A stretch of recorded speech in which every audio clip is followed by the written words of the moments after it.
Banjul. Banjulians know Banjulian. So let's go. I will tell your boss. The commissioner of the immigration called Balde, assisted by Nai Sisi.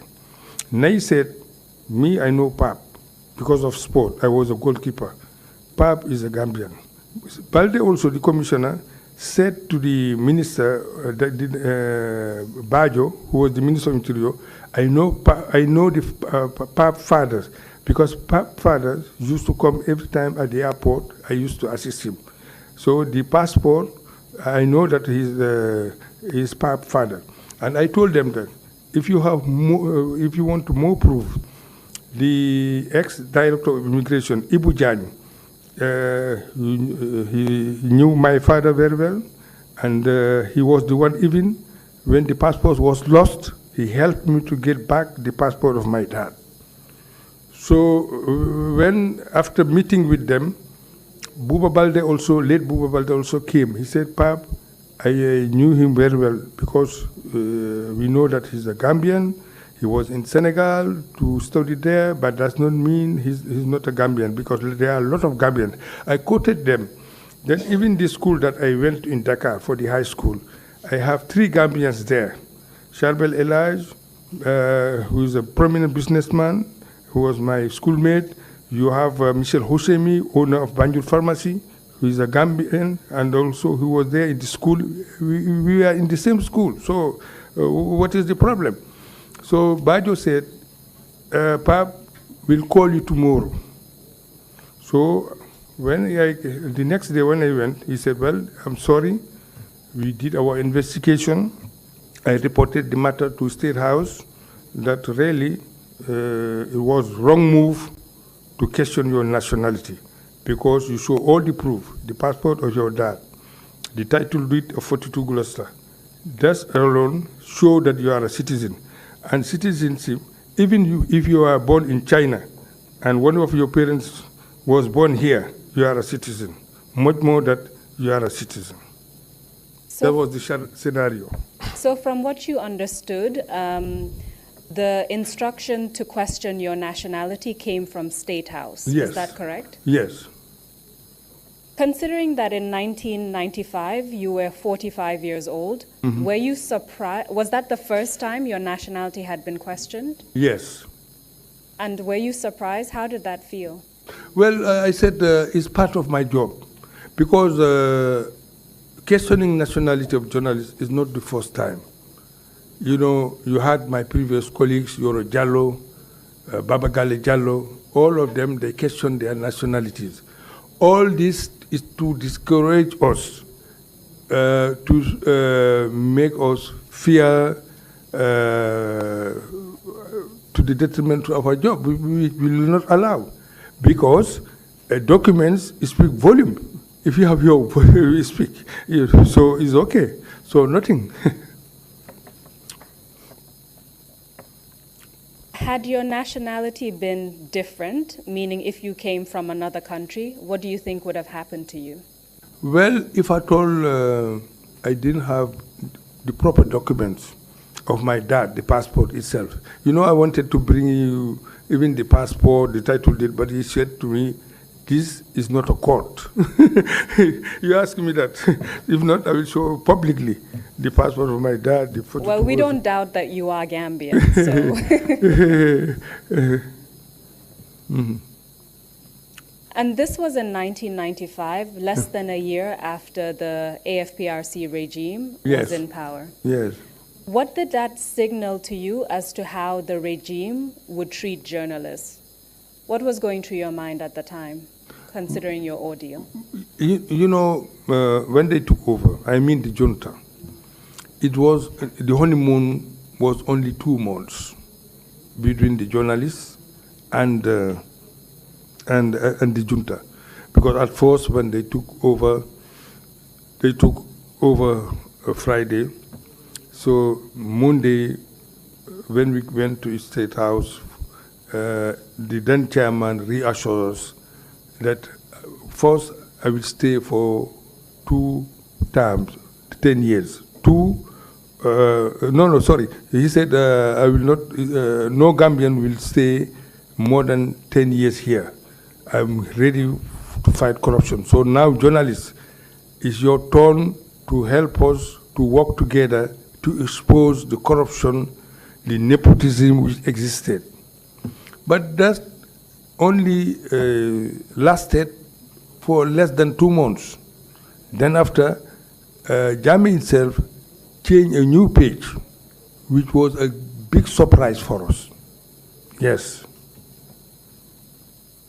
After what happened to you, did it have any impact on the stories that the Point newspaper carried, or did you continue writing pieces such as the one that got you into trouble? Yes, I continue to I continue to report in all aspects. You know, I'm a all-rounder in a sense. I cover sports, I cover current affairs.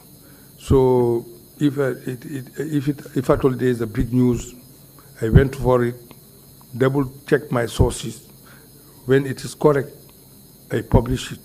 You know, my life, my hobby, my everything is journalism. So really, is why that I never discourage. We were fortunate. I can say that I was fortunate not to be tortured or maltreated that time at the police.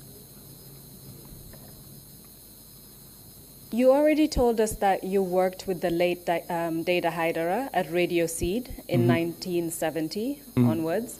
You also established the Point newspaper together with Mr. Babukar Gay. Can you tell us how your relationship with Mr. Data Haidara began? Data is my elder brother. He was born June 8, 46. He was from Hagan Street, number 8, neighbor to one of the commissioners, our sister, Adelaide Sote. So, in a nutshell, Data was my everything in a sense. We start to move together before we start Radio Seed.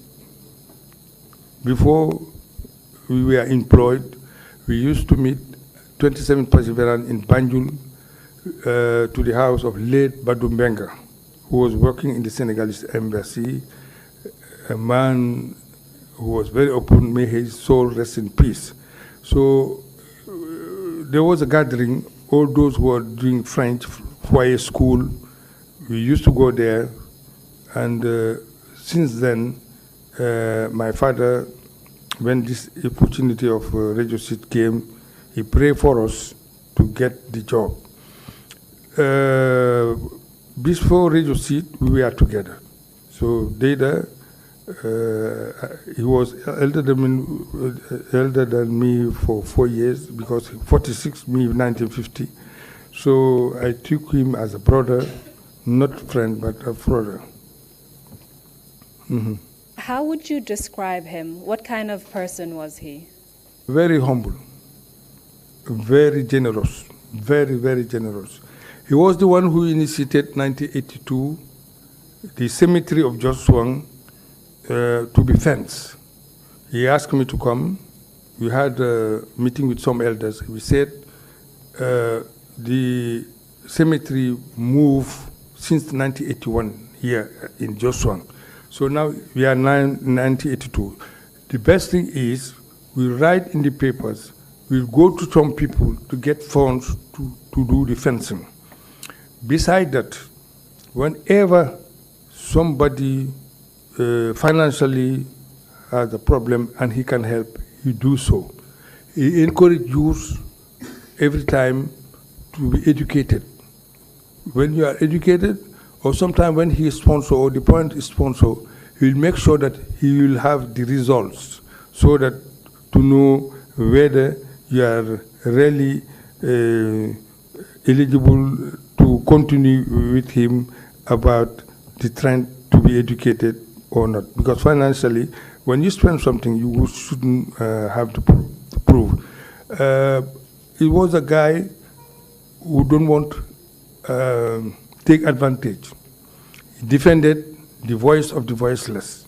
He was every time ready to fight his cause. He don't want to take advantage. Even his children, if they want to travel or something like that, he said, go to Pap, he's your dad. that show the relationship that I have with him. Yes. When Marie-Pierre was going to UK, the elder daughter, he said, Pap, you are the one who should accompany her at the airport. When Baba was Baba was at the point, he was assisting me in the sports section. He said, Pap, Baba wants to travel. I said, well, I will do the necessary for the passport and everything to arrange. He can do it, but he wants to show them, Pap is your dad. He can do it. He has the means. But every time he showed to the children, go to Pap, go to Pap. That showed that the fraternity, the relations, the strong relation that we have. As far as you know, did he receive any threats prior to his demise as a result of his activities as a journalist? Publicly, he never informed me personally. He never informed me personally. He never informed me personally that he received threat. But in the entourage of the point, because every time I used to go out. When he was alive, I used to go out because I was in charge of the marketing. But some of the staff told me that they had the opportunity. He told them.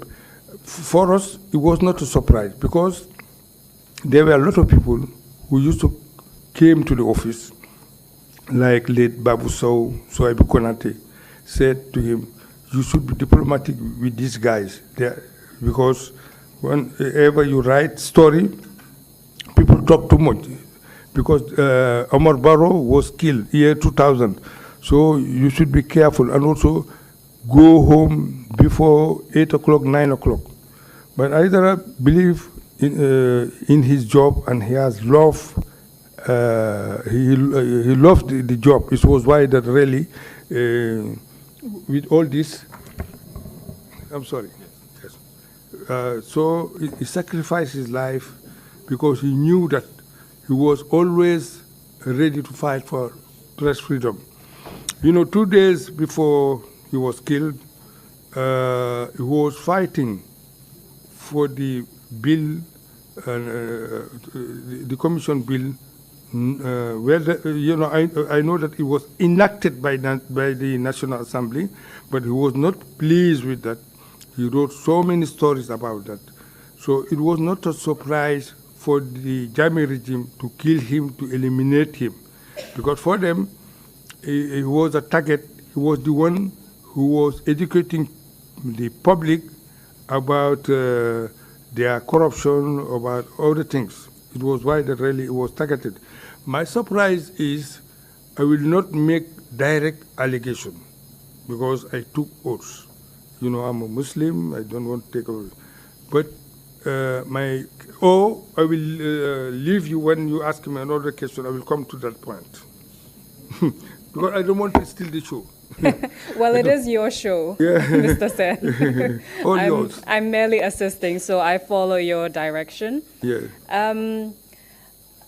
So the advice that he received about how he should comport himself, was that mainly in relation to the Media Review Commission, or was it also in relation to his column, Good Morning, Mr. President? His column.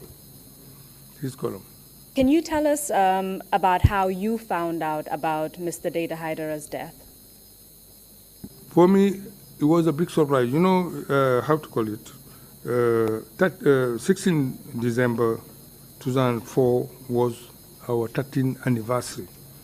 That day, my brother also was getting married, and the rites of marriage were supposed to be done during evening time, and Aidara was supposed to preside over the wedding ceremony because I too, whatever I do at home, he's the one in charge. Knowing very well, I told him that today is the rites, so you will make sure that we close earlier so that you will be able to go. He said yes. But me around 6, after the reception, I left home. I went home, and after he said to me, after closing, I will find you in the place at Kanifing South. We waited until 11. I didn't hear from him. We called many times to reach him. The telephone was off. And I said to people who came for the rites of the marriage of my brother and his wife, I said to them, it's getting late. So I chose one of them to preside the ceremony. I reached at home around 1:30. So when I came, my wife asked me if I got Mary. I said, Mary, Mary? He said, Mary, your secretary. I said, she called many times. She wants to talk to you. I said, yeah. I said, Mary Bankinjai, what happened? She said, well, I heard that Aidara was shot. Where are you? I said, at home. He said, the best thing is to go to find out, especially in the hospital. I fainted. Because during that day, the appearance of Dada has changed. Because the first thing he told me, 13, you know, it was our 13th anniversary. He said for me, he said he was not easy at all because 13 is a bad figure. I said, what do you mean by bad figure? He said, well, for me, I'm not happy because the figure 13, I'm not so happy. I said, well, why you are not happy? He said, well, let the ambassador, the U.S. ambassador, when he comes, and after chatting with him, we'll discuss certain issues. I said, yes. The American ambassador came, we had a discussion. He briefed him about the media bill, which was enacted 2 days before, which will jeopardize everything, our faith, because this bill, when it comes, it will not good for the youth, those young journalists, because the commission that time can bar or can suspend a journalist for 12 months and can close a media house for 18 months. It was why all along Dada was fighting to see that National Commission bill will not go through. But as I said to you, when Mary called me and informed me that Aidara was shot, I went straight to the hospital. So I took a taxi. On my way going, Sam Sar and Khalifa called me. He said, is it true that Dada was shot? I said, yes, it's true. I'm going to the hospital. And they said to me, any information, let us know. I said, yes. When I went to the hospital around 1, 5 minutes after, I saw a pickup carrying his body. I was crying. Then after, I saw some, gradually, many people at the front gate of the hospital. Then one of the lady, who was a nurse and colleague of my wife, asked me, Pap, can I see you? I said, yes. He said, it's not safe, you stay here. It's not safe, you are around. These people can mob you. Because Aidara is confirmed that he's dead. So let me help you, one thing if you want. I said, let's go to the duty room. You will stay there, but leave this place. And the lady advised me. I said, well, okay. Then I called my wife. I said, well, it's true that Aidara was shot, 3 bullets, head, the chest. It was confirmed dead. So now the best thing is I will spend the night here at the hospital. Then first thing in the morning, I will go. First thing in the morning, when I went to the office, some of them, they were not aware. I told them. They were crying. So it was that aspect that I knew about the death of Dada. But as I said to you, we were disappointed about the report in a sense that it was strange that somebody who was working for the security, retired Lamin Sen, either used to edit his book, either used to assist him in many things. So he was the one afterwards who was investigating the death of Data. Then after, he was the one who summons me at the NIA with Mary Bankinjai, with our cleaner, with other staff to question us how Data was killed. Mr. Sen, Yes. before you talk about Excuse me. before you talk about what happened when you were summoned, I just have a few follow-up questions on what you've just told us. You said that on your way to the hospital, you Yeah. were called by Samsar and Halifa. Would that be Halifa Saleh? Yes. And then you went to the hospital. Was it the hospital or the mortuary? The 'Cause at hospital. first it was the hospital. Yes. First, the hospital. Which hospital? When you, now Edward Small, Edward Francis Small, when he was confirmed dead, then after they brought him at the mortuary. And you said at the mortuary you noticed that there were 3 bullets on his body. Is I that didn't correct? go to the mortuary, in fact, because I was warned by one nurse, to leave the place where we are at the hospital and go and follow her to go to the room, to the guard room. So were you informed by someone else about the injuries that the late Data Hyder sustained from the gunshot wounds? Well, I heard that in the chest, head, yes. Apart from the late Data Hyder, did anyone else, was anyone else injured during that incident? Yes, I want to come to that. I want to come to that. The problem is when either close from job, he usually help the staff to give them lift. I know that he used to give them transport allowance, but nevertheless, when they are late, especially the ladies, he used to help them to drop them in their houses. So in the car, you had 2, Nyang Sarang Job, who was wounded on one of his leg. I can't precise whether it's right or left. Aida Jan also was wounded, but Nyang was seriously injured, and after a few days in the hospital, they were flown to Dakar for other medical checkup and operation. Were they staff members of The Point newspaper? Yeah, they are staff. Do you Nyang, assistant layout editor, Aida Jan, typist.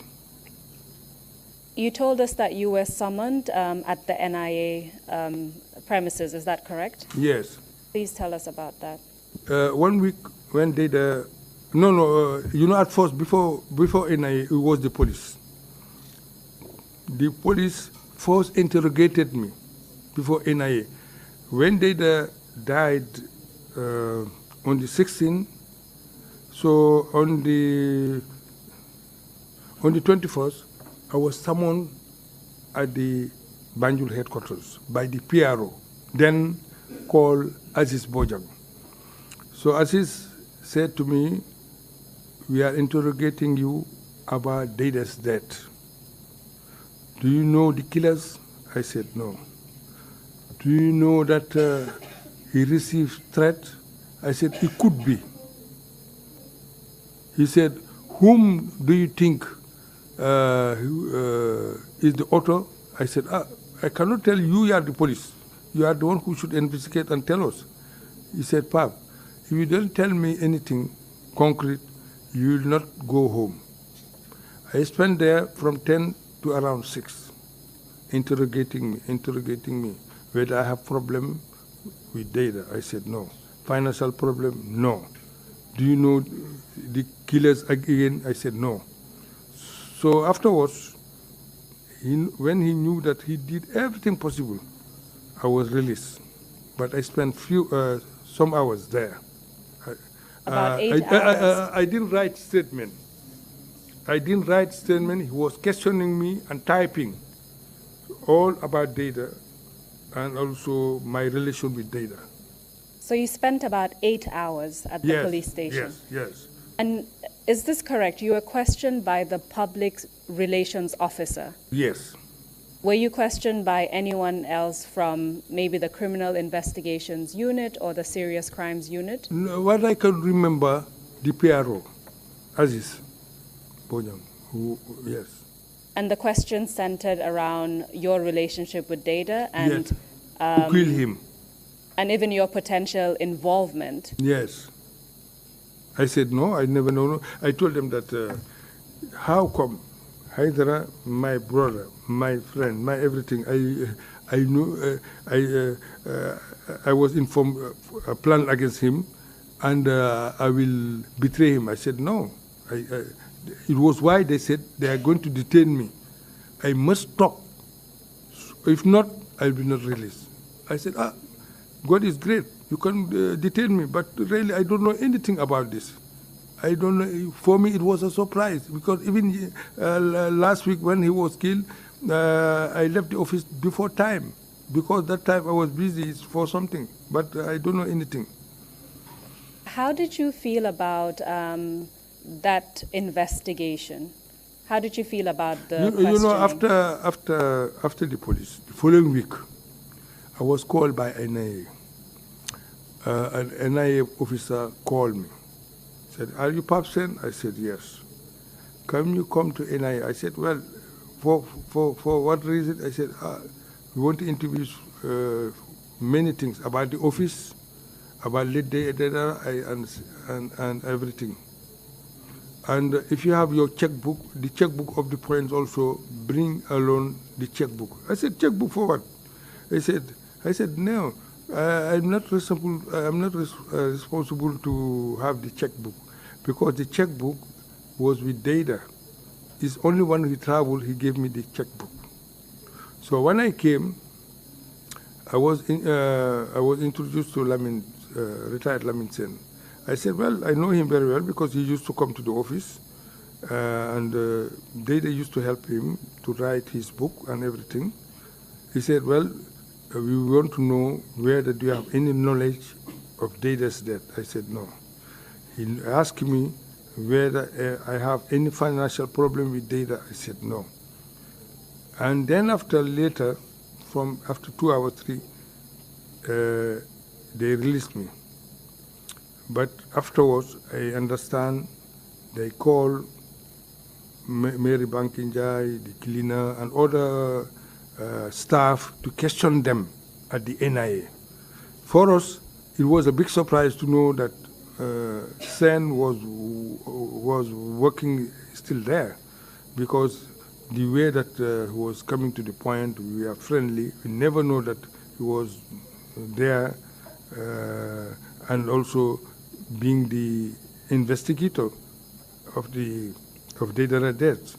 It was why when the April came out, April 3rd, it was April 3rd, 2005, he wrote what he wanted and makes serious allegation against Data, which was not fair. Even at the court, ECOWAS court, also June 14, 2014 in Abuja also, before the judgment, you know, instead they will look at the culprits. They want to put blame or allegation or accusation against Data, which was not fair. But God is great in a sense that it was 17 March 2017 that the new government made arrest warrants against 2 senior security officers, Sana Manyang, Colonel Sana Manyang, and Bombardier. All they fled, but they made, because they said they are the main suspects. They are the main suspect of the killing of Data. So it's a real fact. There's no doubt that is the junglers Jammeh's guy who killed Data. There was no, nobody can dispute that. But how did you feel about the Jammeh government's own investigations into Data Haidara's murder? It was a fake, I can say fake. It was fake because it was not credible investigation. You hate somebody, you make some allegation against him, you know that that person cannot survive, and also you know that that time we cannot challenge it in the newspaper, because when we when we write it, we will be killed. But we knew that it was not a fact, because Data was only helping the staff to drop them in their respective house, because they are women. And sometimes we close very late. So it was because of sympathy, because he was a good Muslim, good believer, that he was helping the staff. But Sen, who was leading the investigation, wanted to make an allegation. So it's why that we are appealing this government to make another fresh investigation to tell us the real picture of what was happening about Data's death. And from your perspective, what impact did Data's murder have on the profession as a whole, including yourself? For Data's death, I believe, you know, I could be wrong, but I think there are two issues which led the death of Data. One, about Good Morning, Mr. President. For Jammeh, Data was very critical on him, because what Jammeh wants to praise him, to not tell him the truth. You know, with the column Good Morning, you must do research, and also you must hear from people what they said. You transmit the message to the president to help him to know. But Jammeh never want to be criticized. The other aspect is maybe also the National Commission bill, because they fought total nil to see to make sure that this will not happen. But fortunately for government, they did everything possible to make sure the law was enacted 2 days before the death of Data. Because our sister Sabali, who was our lawyer, did everything possible in the court, because that time nothing happened. Because as I said to you, the draconian laws in the National Commission was ready to kill the press totally.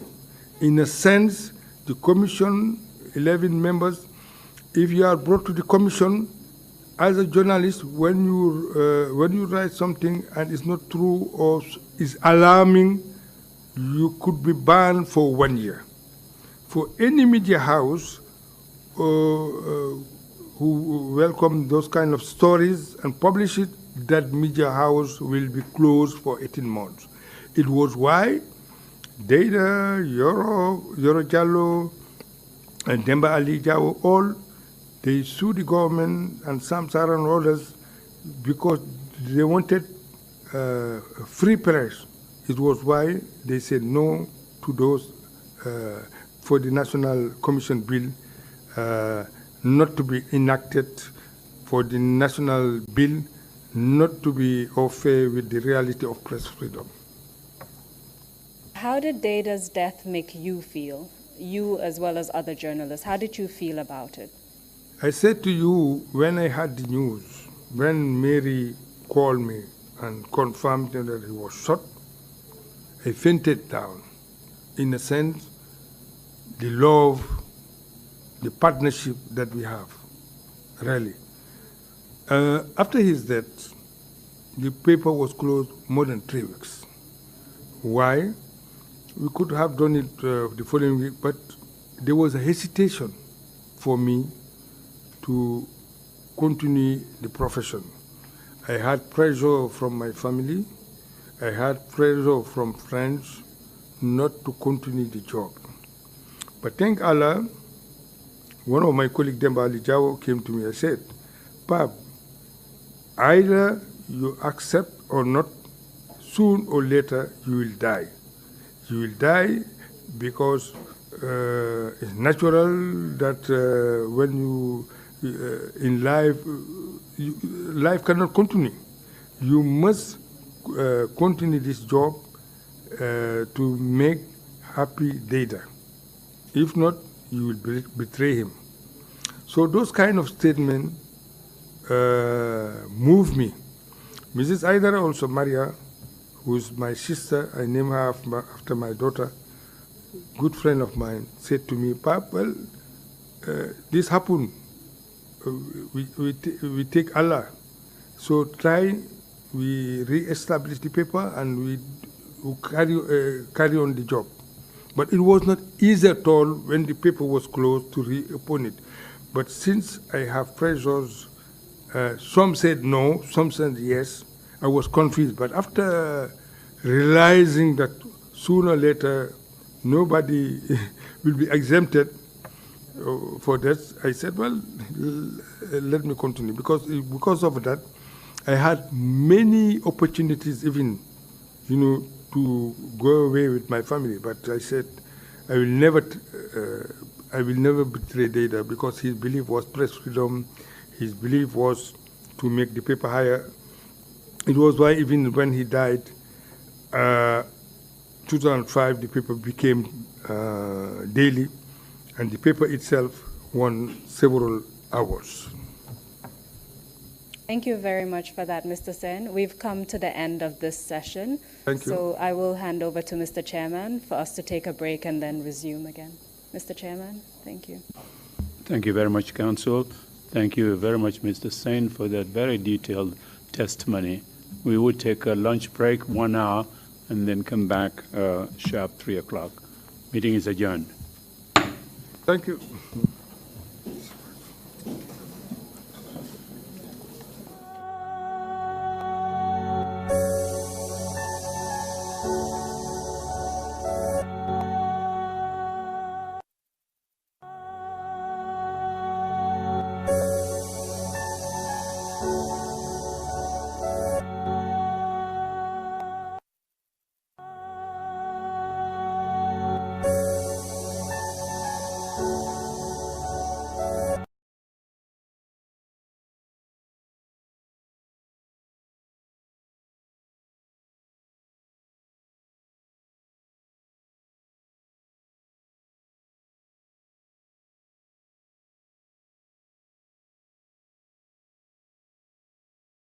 Amis, pensez-vous que vous êtes le seul à connaître toutes les bonnes nouvelles? Mon fils a acheté ce bélier, lui il est à l'étranger, avec Balouo. Ah oui, en effet, ça doit être Balouo. Moi aussi, ma fille vient d'en acheter un de Balouo. C'est Tobaski. Vous pouvez acheter du bélier pour votre famille en utilisant le Balouo de confiance. Connectez-vous simplement sur le site balouo.com ou téléchargez l'application sur votre téléphone portable. Achetez ce bazar de bélier et d'autres produits alimentaires tels que le riz, l'huile de cuisson, du sucre et bien d'autres choses encore pour votre famille. Balouo,